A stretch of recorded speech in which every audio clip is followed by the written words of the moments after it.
Hello, everyone. Welcome to Cyber Pearls by the Canadian Institute for Cybersecurity. Today we have with us Dr. Sirisha Rambatla from the University of Waterloo, and she's going to talk on the trustworthy innovation for the real world in the era of foundation models. Dr. Sirisha, welcome to the webinar. We are so glad to have you. And before we move on to the presentation, why don't you introduce yourself? Yeah, I'll actually start sharing my screen because I do have some of that introduction part. Perfect. So great. Yeah, hi everyone. And I'll begin by introducing myself. I'm Sirisha Rambatla. I am an assistant professor at the University of Waterloo, where I lead the critical machine learning lab. And I'm primarily affiliated with the management science and engineering department, with cross appointments in system design engineering and computer science. So for my journey, I did my PhD at University of Minnesota, again, a very cold place. Went to the sunny shores of California at University of Southern California for my postdoc. And then I'm finally here at Waterloo, back to a cold place again, which I love.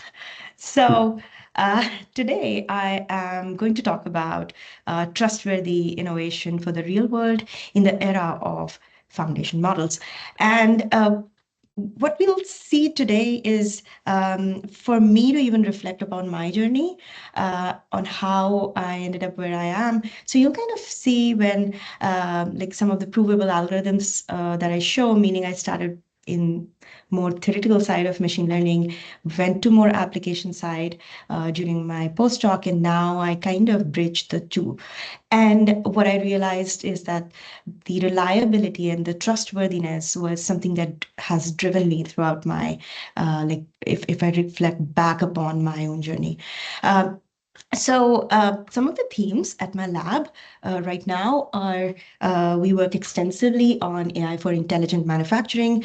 In past, this was Nissan and various other funding, but more actively from Apple right now. And also AI for aviation operations. This is with an Airbus company, NavBlue, where we were able to bridge machine learning with operations research to actually accomplish a lot of improvements in the delay prediction. And anybody who has been to airports these days, specifically the one in Toronto, Pearson, we know how important it is to improve the operational efficiencies. So this is what I call in my, this falls into the umbrella of my work on AI for intelligent manufacturing and planning. On some of the fundamental threads in my group are transfer learning, what happens under distribution shifts, representation learning, so disentanglement, sparsity, and so on. Deep learning explainability, this has been like a major theme throughout my career so far, and also some of the things that we'll be discussing today, and domain or physics guided machine learning. So all of these are to establish that kind of reliability and trust. So these fundamental research threads actually then spill over to the applied side as well. So some of my major healthcare research efforts right now is for liver transplantation. I work with local hospitals to actually lay the foundations of them becoming AI ready. So this is with Grand River Hospital, which is local to Kitchener-Waterloo area. Then in the past, I've worked with the Keck School of Medicine, specifically surgeons looking at AI for surgery.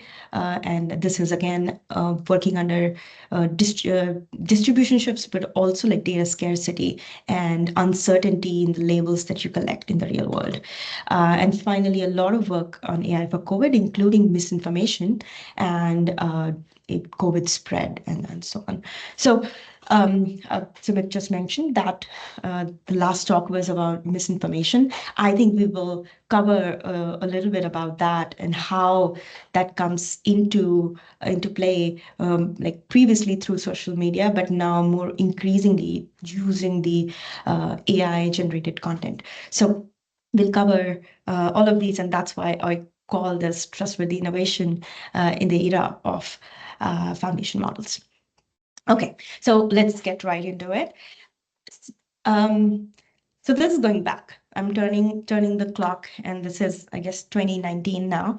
And there was this app which could actually like take a picture of your skin, and it can actually tell you if you have if there's a chance that may actually be cancerous.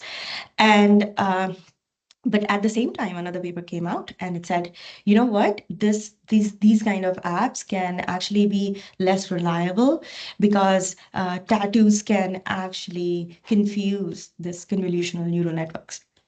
Now, at that time, we were thinking, hey, it's the tattoos that confuse the algorithm. Like, what else could you expect? This is not actually an AI problem. So we were kind of living in denial. Not everyone, at least a group of us, for sure.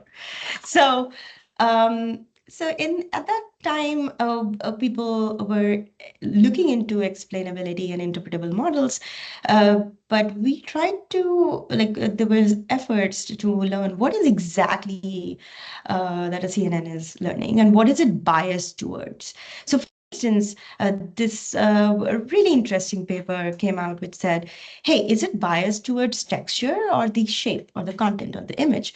And so they did this experiment where they took the texture of an elephant and they kind of combined that with the shape of the cat and to bring up with this third image, which is on your right.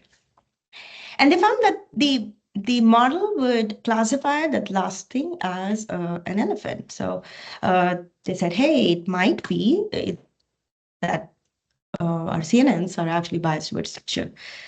So the question still remained is like, what are these techniques learning, right? All that we are doing is these kind of evaluations, and we're trying to get a sense of what the model, how the model is making their decisions. The reason I'm bringing up this is in machine learning terms, it has been a long time since then, but we kind of are faced with the same questions right now in terms of LLMs. What we are doing is evaluations of LLMs, and we're trying to find out, or vision language models, or whichever ones they are, and we're just trying to say, hey, what is going on at the other end? So going back in time again, there were a lot of issues with even those chatbots. I guess now it seems like a long time. Now we have very, very sophisticated ways to actually interact with these models. And there was also a lot of bias in terms of how quickly it became very malicious and very harmful. And so what was true then and really is also true, kind of true right now, is that we need to know how these models are working, because really we're just trying to explain away stuff, but having control over what a model is learning is actually key to trust. So the first part of this talk, I'm going to talk about how do we establish trust for practitioners. And the way that we are going to do that is to think about interpretability and explainability. More famously, this definition of interpretability is the degree to which an observer can understand the causes of a prediction. And I emphasize on causes because most ML models, they capture correlations and not causations. So we're still trying to get to why is the model doing what it is doing, but it is actually dependent on a lot on the data. So there are two camps here. The interpretability side of it, it says that build models which are inherently interpretable, meaning what you see is what you get. And that actually kind of is, I would say, the gold standard. However, these models don't work very well. They might slightly be bad in performance. So, for instance, think about prototype-based models, which I'll cover in a bit if you are not familiar with it, or with just neural networks. So on the other side, we have black box models. So think a neural network, where we are thinking about explaining them away. And these are called post hoc, meaning after the fact that you've learned the model, you're trying to kind of explain away its decisions. So again, both of these input-output kind of way of thinking. So if you think about the first part here, which is the interpretable models, the simplest things that we can think about is classical machine learning, where we have decision trees. And once we learn a decision tree, although it's like a non-linear partition of your like space, you can actually go down the decision tree and see how the model is making decisions. And therefore, these tree-based models are extremely popular in healthcare because they can tell a practitioner as to what is going on. So this is a way to build trust. And even when you think about like linear regression, again, a very, very classical model in both machine learning statistics and that kind of analysis, we know that one of the things that we look at is regularized least squares, or regularized way of looking at linear regression, where we kind of penalize for it being sparse. What it means is that, let's say you have 100 features, you're still trying to ensure that only a few of them are used by the model, so that you can actually see, oh, these are the main factors why the model is making such a decision. So parsimony, or the sparsity in the feature set and how they're being used, is actually key to interpretability. That is kind of a cornerstone, and it kind of appears in a lot of different reincarnations. But how do we do it? Now let's actually come to very, very contemporary work. So this is a work from Anthropic to actually think about how is this LLM making a decision, and this idea of mechanistic interpretability, meaning not just looking at the input-output relationships, but going into the like particular insights of your model itself and trying to see how they are making decisions. So this work essentially talks about how each of the neurons may be polysemantic, meaning that it may be responsible for multiple things in the output, or multiple decision-making processes. But if we really want to understand how things are coming together and how a decision is being made, we want to kind of decompose it. Or if you are coming from a more signal processing background, it would be a superposition, right? So this idea of decomposition, and what they use is dictionary learning. To anyone in the audience, that they have like, this was extremely popular, I guess I would say, more than 15 years ago now. So what this means is that we want to actually take a particular input and write it or factorize it into a dictionary or known patterns, and we want to learn a sparse combination of those. So we'll see that in a bit. But more to the point is that some of the classical ideas of how do we analyze these systems are becoming extremely popular right now. So this is a great opportunity for us to like kind of dig back in. Now, which brings me beautifully to my first part of my own work, which I feel has been extremely impactful. And I will show you why this. I'm still like every day. I'm like, whenever I think about this, I'm like extremely excited about these results. So for the first part, I will showcase a case where we can actually analyze, we can build an algorithm, and we can prove the conditions under which it will actually have the desired behavior. This, I would say, again, is kind of the gold standard. And towards the end of this part, I will show why this may not be practical in a lot of situations. So specifically, I'm going to talk about provable algorithms for dictionary learning again, which is extremely popular in mechanistic interpretability. And what we're going to see is how do we identify the components which make up a decision. So if you go back to the model setup, so in dictionary learning, you have your data. Let's say it's n cross p matrix. So n is, let's say, the number of features, and p are the number of samples that are available to you. And you want to actually write it out as a product of a matrix A and X. And this matrix A is known as the dictionary, which contains M prototypes, and their number of rows are N, as shown here.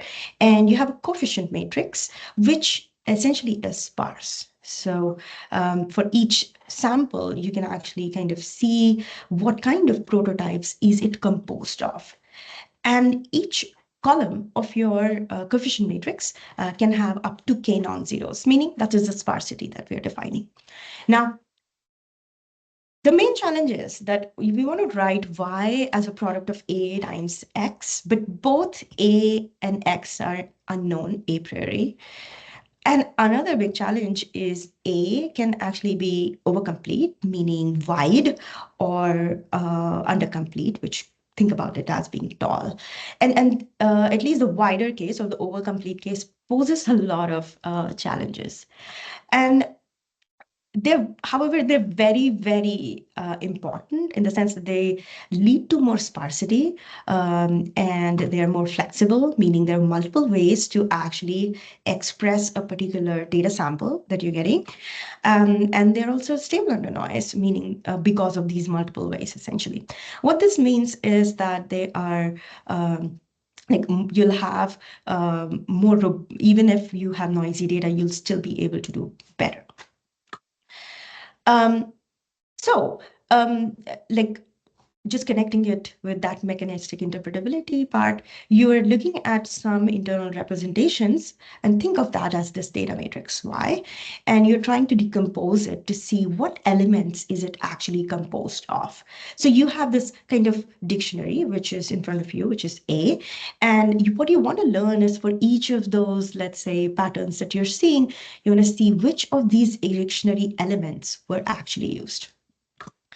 Now, the problem is that the associated optimizations to actually be able to learn this factorization, also known as sparse factor models, because you have a matrix A and the X coefficient matrix is actually sparse. They're like these optimizations are inherently non-convex. What that means is that our like guaranteeing that we have found the solution, the ground truth, is hard. So, but the problem is that if I take an internal layer or internal representation and I'm just decomposing this into A times X or that dictionary times this coefficients, and I do not find the actual solution, then it is not really reliable at all. It is just kind of feel good, in my opinion. Okay, so how can we solve this? Oh, and what is the source of the problem? So most of these tasks, the way that they work is they would estimate the dictionary, and then based on the dictionary, they would estimate the coefficient, and they would go back and forth. So this is known as the famous alternating optimization, alternating minimization approach in this case, which appears like in a number of other machine learning tasks as well. The problem is that any non-negligible error in the dictionaries, let's say you estimated your dictionary or the A matrix, and there is some error in it, then when you estimate your coefficients, that will also kind of, that error would percolate into the coefficients. And as a result of that, you will have limited guarantees. You would say, yeah, you will find your dictionary, but there is this some irreducible error that remains. And that means that you will not be able to find your coefficients as well. So when I say no exact recovery, meaning I cannot find my X, and support recovery, even support. Support means even the locations of the non-zero. Forget the actual values of the coefficient matrix or the columns. Even knowing where the non-zeros exist can actually be jeopardized. And that's a big issue. So my main work in my PhD was to ask the question, how can we recover the sparse coefficient matrix also? So at that time, the results that existed is that under some conditions on the parameters, and I say sparsity and incoherence, sparsity is the number of non-zeros, and think about incoherence as kind of this inner product, some bounds on the inner product between your dictionary elements. or their degree of similarity. Okay, it is important in the results, but it's not important to understand this result. So the main result at the time that I was looking into it was that as you do this alternating optimization, in expectation, the error, your keeping on updating the dictionary, it will actually drop, but it will incur this order K over N error. K is the number of non-zeros, N is the length of your dictionary elements. Now, the problem is that this error, while it may seem not such a big problem, this actually can be pretty prohibitive, because this is the second term that we have here on the right hand side is exactly which will lead to that error in variable model, and you cannot actually recover your coefficients. So there was another work in 2017, and they said, hey, we can actually get rid of this second term. And the way they did this was to say, this n, K over n, if n becomes very large, then the second term actually becomes negligible. For sure, but that does not happen in practice. So I was still kind of energized about looking at this, and was like, how do I get rid of this non-negligible error? So for the next slide, to set up the next slide, I'm going to show you the main theorem, but you don't need to read the entirety of it. Of course, the details are in the paper, but I want to give you like a 30,000-foot view of what is happening. So I came up with an algorithm, which I call neurally plausible online dictionary learning. And this is what it does is that it does alternating optimization. But the way that we do the alternating optimization can actually get rid of this second term. There is no irreducible error anymore, and we recover them exactly. So this was like a really, really strong result. So we have an algorithm which works in theory and also in practice. So let me show you some of the results there. So we have for different sparsity levels, so K equal to 10, 20, 50, and 100. And I will show you plots which will show you the recovery performance. So this would be relative Frobenius norm that I'm going to show. And also I'm going to show you how much time it takes for iterations for a Noodle and all the other prior work, some of the like state-of-the-art prior methods then. And also just look at how well it recovers the dictionary, not only the dictionary, but also the coefficients. So notice that irreducible error that I talked about, the second term, order K over N, all the other methods, when they kind of plateau, that is exactly what it is. So that error is not negligible, even when N is 1,000, right? But you can see the blue line, which is Noodle, and it is, I mean, this is one of the most beautiful plots to me, because it is, if I can say so myself, because there is linear convergence. Linear convergence to the global optima. You can see how quickly the error drops, and there is no irreducible error. So this is just for dictionary estimation.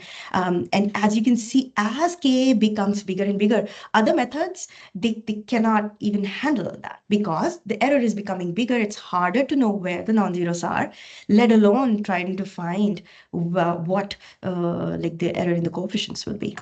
Not only that, for each of these, the time it takes for any iterations of Noodle is actually a fraction of what it is for other methods. Further, if you look at the bottom row here, we see that not only do we recover the dictionary, but also the coefficients, and we are finding the global solution here. Now, let's actually zoom back. So at that time, when I was looking into this, I was like, hey, this noisy kind of solving this optimization. So it's non-convex optimization. And what we do is we just move along the like noisy gradient direction, and which is kind of similar to stochastic gradient descent when we learn neural networks. So at that time, I built this particular architecture to kind of explain away how this is how how Noodle works for dictionary learning. And you can kind of think about this one layer of neural network with nonlinear activation. This would be how we actually end up updating the coefficients. And this is also proof for one layer sparse autoencoder, which is exactly what I guess Anthropic is using to explain their LLMs right now. However, they don't use Noodle. They use one of the, as far as I can see, they use one of an older methods. So I think we can do a much better job. The kind of interpretability that they're getting may not actually be the global optima, as I just showed you. So which is extremely exciting to me. Now, taking a, and now we are at the end of my PhD, and I'm like, hey, it took me like a year to kind of do this. And this is hard. The way at which, the pace at which the field is moving, relying completely like only on theory is actually like we need more tools in our under our belt. We cannot just rely on theory. It takes a lot of time, and also there are a lot of assumptions like under which this goes through. Even for Noodle, I found that there are certain properties which are very similar to how stochastic gradient descent would work for training of your regular neural networks, which is so at that point, I was thinking about what else can we do? We need interpretability because what you see is what you get is very powerful. So when I came to my postdoc, there was this paper that came out which was saying, hey, and it is a very, very like a beautiful title. This looks like that. I guess that is kind of self-explanatory, meaning they find prototypes and they say, this is this bird because this part of the bird looks like that prototype. Now, prototype, I keep on repeating the word prototype because prototypes are exactly the elements of your dictionary. So based on that, we came up with this method, which is for deep learning, deepfake detection. So we were explaining away deepfake detection models to say, why does this deepfake detection model think that this is actually a deepfake? And again, based on this prototype model, but actually for this video, we were able to, our model actually found out that this movement of the eye, so you see the identified prototype by our model in the middle panel here, and you can see that the eye moves in weird ways here, which can be a reason why this is a deepfake. So we saw how these prototypes or the dictionary, user dictionary, both from theory or going more towards more practical approaches here, can actually be very, very powerful. But also, because more complex models, they are not inherently interpretable, there's a need to explain them. So the way to look at explainability is that you're kind of trying to explain the model inner working, but that may not be how exactly the model is making decisions. So it is kind of fitting something locally. So looking at that, like even black boxes, which are LLMs or your convolutional neural networks or neural networks in general, there is an absolute need to understand the decision making.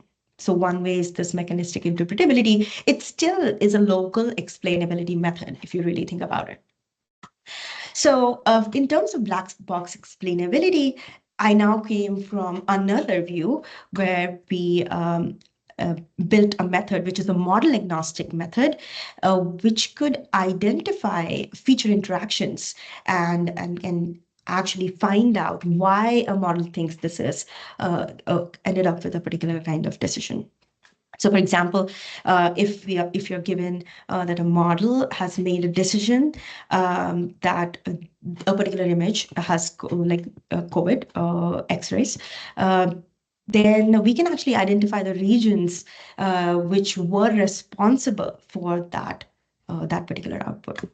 So what we were able to achieve was what is the impact of a feature on the output, but also how a feature modifies another feature to lead to a particular output, and to actually quantify the degree of which that interaction impacts it.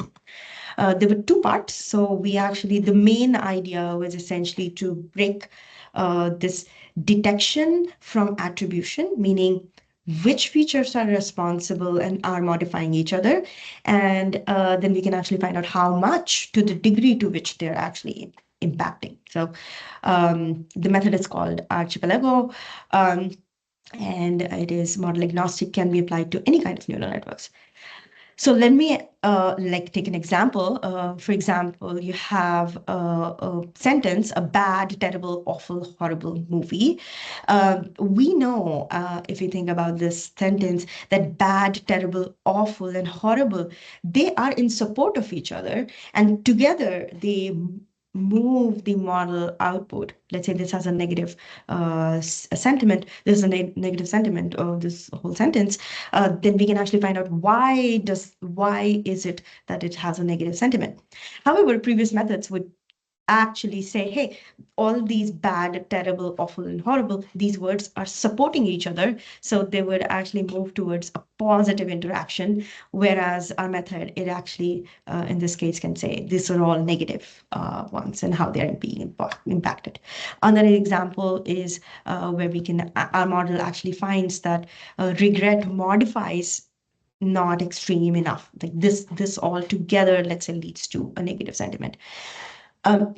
So more importantly, it's not just the features on their own, they actually modify other kind of features to lead to a particular output. For example, in case of healthcare, a particular comorbidity combined with, let's say, the age of the patient can actually lead to a different outcome than not being present. So we applied it to even image classification, and we were able to find out why the model thinks which regions are actually responsible for an output. And similarly, as I showed for COVID, we also applied it to burn surgical candidacy. This was in collaboration with LA County Burn Center. And again, we were able to find out which are the regions which the model thinks is responsible for a particular outcome. This is, again, very, very important, because then a practitioner can look at this and say, I trust this model. Because the problem is that sometimes you can use the background to identify what that particular class is. This is the famous example from that bird data set that I showed you, where you actually identify the bird based on the tree that it's sitting on, because you always observe that. So this is kind of breaking into that, because if we dissect this particular thing or particular outcome that you're actually seeing, then the practitioners can say, yes, the model is aligned with the way that experts make decisions, and therefore I trust this particular model. So one way that we saw right now is we can actually develop guaranteed methods, and we know their limits, and that actually can help us understand the decision making. But we can also go from real world models to understand their decision making if we rely on interpretability, explainability, and domain priors. But is understanding the model enough, right? So we may understand the model and its behavior, but how do we establish trust for users? This is now back in 2023, where we saw that AI-generated images were becoming extremely good. And there were a bunch of images that were being circulated, which were actually not the reality. And so prototype-based methods can actually definitely help here, and also the mechanistic interpretability, which is being used here. But misinformation in general, once it circulates, it's extremely hard. For instance, a type of COVID. This was actually one of the first work on COVID misinformation that we did, where we saw how a particular tweet or piece of misinformation was spreading around the world.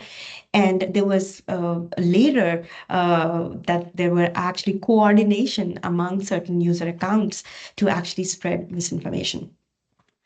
But the misinformation can also exist in other cases. Like more recently, if you think about ChatGPT, there was, again, like a 2 years ago, probably, where we were thinking about, hey, ChatGPT can pass your medical license exam, and it actually gets a passing grade. So how like even listening to these kind of news articles or even like research papers, users may start relying on LLMs increasingly to diagnose their issues or even use it as a trustworthy partner. But the question is that is it really trustworthy? So to analyze this, this is, I guess, a recent work from my lab. We were like, hey, previous works, they were looking at this licensure exam and were giving all these options to your LLM. And of course, it is just selecting a particular option. But when users use the model, they actually would just put in the text. There won't be any options. It's not an exam. And moreover, they would actually give you more imperfect text descriptions because they may have dropped certain kind of certain measurements which are present in this kind of licensure exam. So we wanted to put this is GPT-4. We did GPT 3.5 and also GPT-4 more recently. We wanted to actually test what is the correctness, like how correct is it? And the way we did this was to actually employ both non-experts and experts. So this is a two-stage process. In the first stage, we give there are about 90 questions. We give these 90 questions open-ended way to GPT, and then we get responses. Then we let users actually say like which one of them is correct and which one of them is wrong. And the ones that they found to be correct, we then do random dropout of information, and then we see what is the impact. This is kind of the second part, is to simulate that how a user will actually input the information, which might be imperfect. There may not be all the details. So when we did this experiment, long story short, we actually saw that actually, if you think about experts to non-experts, overall, GPT 4.0 had a success rate of only 31% on these questions, where both experts and non-experts agree that it told you the right answers. But that is kind of agreement. They agree on it. However, on the second part of the experiment, when we tested for robustness, the non-experts actually categorized 27% more responses as correct, where non-experts thought it was not. This actually shows that there is huge risk of GPT-4 to spread out like even small misinformation pieces, which might be actually harmful, and they're not good for self-diagnosis. Okay, so now with that and the potential of it spreading misinformation, we have to be thinking about how are these language models, how can they be used? More importantly, the thread that I just described is just evaluation of LLMs. But as academics, we do not like to just evaluate. We want to actually see how is the model working, what was it trained on, and can you actually control the optimization process itself? But these representations that are learned by LLMs, they're very, very useful. So for instance, in one of our recent works, we actually use them to actually bridge distribution shifts. Like if you are going from, let's say, a sunny day to like a dark night, like driving, most of the models would actually have to see both of these. So in the realm of domain adaptation, where you have a source that is labeled, but a target that is unlabeled, but it is given to you, you can actually use language to actually guide those representations by actually forcing a vision language model to produce a caption, and then using that caption as a supervision for your language model and ultimately your unsupervised domain adaptation method. This is really, really impactful because you do not have to fine-tune any model. You can just use something out of the box, and you do not need that an LLM at the time of deployment, which is very, very important for healthcare, manufacturing, and all these kind of settings where you do not have those kind of resources at deployment stage. And also, this brings me to the second part, which is, I guess, the most recent work from my lab, where we are looking at democratization of the training itself. Meaning, most of the times, we are just looking at using an LLM out of the box. However, for a lot of industries, they need to fine tune. However, to fine tune, you need a lot of compute resource. This is not only prohibitive for organizations, this is also adding to the climate impacts, which is a very, very becomes very real when we think about the future of generative AI.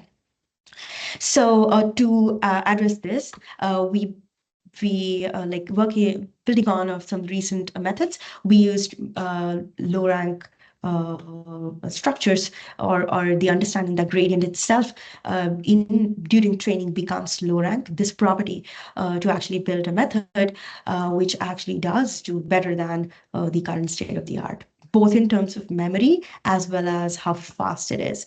So this actually is a step towards democratization of these methods and bringing some of these like models back to academic research and not being concentrated into certain big companies only. Now, the future of this is very, very impactful and exciting. However, this is a fast-moving area, and we have to, I guess, this is a call for everyone to come together on this. Specifically, more recent works, they have found that when we fine-tune, even if your original LLM is safety aligned, meaning it is being you have some guardrails to ensure that it's not spreading any harmful information. The moment, even benign fine-tuning, benign means, let's say I'm an organization, I'm not even thinking about adversarial training or like jailbreaking these models. I fine-tune, and the guardrails that the original LLM had, they suddenly drop off very quickly.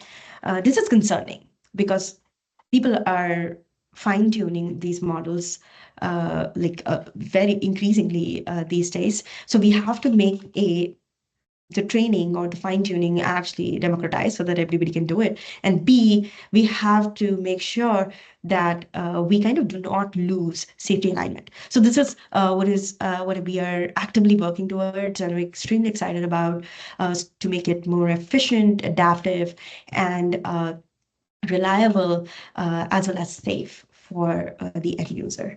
So to augment the previous call that I had, which is essentially we can use interpretability, we can use explainability, and we can also do it via theory and develop that trust. We also need to stop misinformation and contain this harmful behavior, understand when that harmful behavior actually comes into play.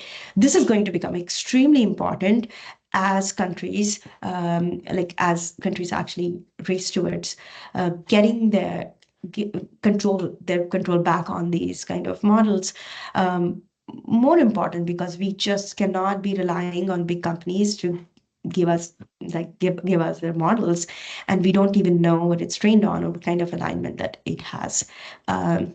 And with changing democratic values across the world, this is absolutely an important issue, which is, again, hits to the core of cybersecurity.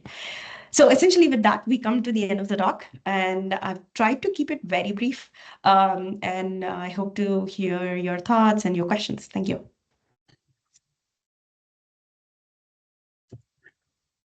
Thank you, Dr. Sirisha. That was that was lovely and very very insightful indeed. And thanks for reviving the memory of Pop in the puffer jacket. So with this, we'll move to the Q&A session. Q&A section of our webinar. So let me just read out what questions we have gotten from our viewers. So our first question is from Kwasi. And the question is, was a trust model implemented to achieve trustworthiness? Yeah. So when I'm talking about trust, it is mostly from the point of reliability and coherence, meaning this idea of what an expert thinks that the model should rely on and what is the model actually relying on. So this is the kind of analysis that we depend on to establish trust. So, and that trust, as I said, I guess the point I want to get across is trust means so many different things to different people.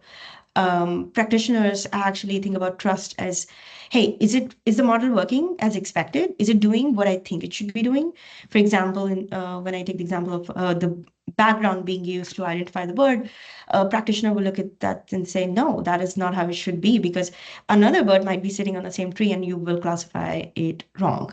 So is the model using the right reasons to actually come up with a particular outcome? So that is the idea of trust. The second idea of trust is the user places. Increasingly, that we are seeing that people are relying on LLMs even for psychotherapy. So I have like an ongoing thread with St. Mike's where we're looking at to build an AI chatbot for psychotherapy. And there are already people are using these out of the box. So there are many, many challenges there because we've had some disturbing news as well as to how these models have led people to self-harm, which is unbelievable. It is unbelievable in the sense that even like 5 years ago, but it's completely like the way we humanize these models, it is actually something that we need to be worried about. So that is another factor of trust. And the third aspect of trust is when big companies give us their LLMs and we use them, what are we they might like we don't actually know what it was trained on. And increasingly, as these companies and what has happened in the last, I guess, month or so, we have to be worried about what are these models aligning towards and what that means for a country's national security itself. So this is the third aspect of trust, which I advocate that we need to democratize training. We need to build models that we can train ourselves. Especially talking about Canada, we can actually do that training in Canada. We can build models which align with our and there are like I don't work in like cultural norms and ethics in that area, but bringing together those people on board, we can actually align them to the values, and it might values actually also differ by culture, right? So it is a very, very complex like idea of trust. So there is no one definition of trust. There is no one way to actually enforce trust. But analyzing and thinking about what excites me is actually to think about this in like a particular application. What does it mean? And we talk to domain experts. We talk to experts from ethics and more human side of AI, which is going to make us more like aligned with the kind of things that we want to see. Thank you. Thank you. That's a Doc. great question. Yeah. Yeah, it is indeed. And I was listening to I was listening to your explanation and then, reading the second question as well. So a part of the second question, I think you've already answered, but I'll, read that out and, let you answer Yeah. in your own way. So the next question is, how do you see the role of the trust evolving as the AI model becomes more integrated into the everyday decision making, especially in the critical sectors like healthcare? Yeah, that's a fantastic question. And one of the way I see this is so far when we looked into machine learning models, we kind of just look at the labels as ground truth. We are like, hey, build a model which can achieve this accuracy, high accuracy, better than go and deploy. So we were thinking about this almost as and then in our department as well, which is management science and engineering, we have people who are like on the human-centered, coming from human AI collaborations. And they were like, hey, we think about this as objective truth. Is that true? And then I was like thinking back. So I've worked on like AI for surgery, where surgeons were practicing their skills in like a virtual reality environment, and so they're putting the needle into this like virtual sponge, so to say. And then there are other experts who are judging them. And even if this is a very, very structured task, the experts don't agree. So like that, and when we think about like how we are taught machine learning, we're thinking this is the ground truth, regress to it, and you get accuracy and done. But actually, there is subjectivity to that, like the how the labels were created. And is that really, there is uncertainty in the label itself. So as it gets more integrated with our workflows, uh, this human aspect is undeniable. We cannot just progress on like more, I would say, algorithmic and modeling front without that human aspect. And another example is we have like this language guided UDA method, which is a domain adaptation method, and we are so essentially we train our model to do to, let's say, do semantic segmentation on images which are taken in a sunny scenario, but we want to apply it for, let's say, driving in the night, right? So the labels that they so our model was kind of predicting, hey, there is the dark sky and there is vegetation, and it would always confuse between that in the darkness. So we were like, why is this happening? That is so weird. Other methods are not having this issue, and blah blah blah. So when we look at the annotations itself, even as a like human annotator, I'm like, how did you see a tree there? I don't see a tree there. So like you cannot just take these numbers to what they are. You cannot say my model is bad. We have to actually go behind scenes and say there is subjectivity to when we like label something. So as these get more integrated, this issue is going to come to the forefront, where people would be like, why is it giving me these kind of like answers? Like, this is not true. And we would like, oh, we have to go and fix a little. So instead of doing these kind of more fixes like band-aid kind of methods, it is more important to understand how do we align it to like make it more human-centered, and try to see on the spectrum, where does that application lie. For example, even in healthcare, experts may not agree. So if it is an area, even in healthcare, it depends on like from certain condition to another condition, where like your local policies also impact the outcomes. For instance, in like liver transplantation, what if you collect your data in the US, it is not applicable to Canada, because in the US, your insurance state completely controls, like your insurance controls if you get a transplant or not. But that is not the case in Canada. So if we just port over that data, there is a huge distribution shift, and you cannot just say, oh, it's objective because it's all liver transplantation data. So we have to be very mindful of people, policies, and that's what makes it extremely complex, but extremely exciting, that we can actually bring people from various areas. So I see this as more promising, that we are back in the time where there is no silos of different areas. We kind of have to work together, and no one person can actually say, I can do it all, which is, I guess, to the theme of what I was talking, more democratization of research as well on AI. So yeah, I feel that this is very exciting. That's a very good question. Yeah, thank you. We certainly agree with you on this point, Dr. Sirisha. So it seems we are running out of time. We have more questions that you can answer. So you spoke a bit about misinformation. So I'm going to take the last question on Yeah. misinformation. You mentioned misinformation during your slides. Yeah. So what struggle do you think are the most effective? What strategies do you think are more effective in combating misinformation spread through the large language models? Yeah. Um, so one of the things that's again, very, very good question. One of the things that we're increasingly seeing is that the data, which is so most of the misinformation, we cannot just say that it is when you talk to, let's say, ChatGPT one-on-one. Yes, there is a reason for misinformation there, but increasingly, like in terms of cybersecurity, because like the theme of like today's session, um, these bots are being deployed on social media, and they can like misinformation is inadvertent, which is what the case that we like I showed you, an inadvertent way in which misinformation can be spread. It is more benign. It is like not giving you complete information. That is one side of it.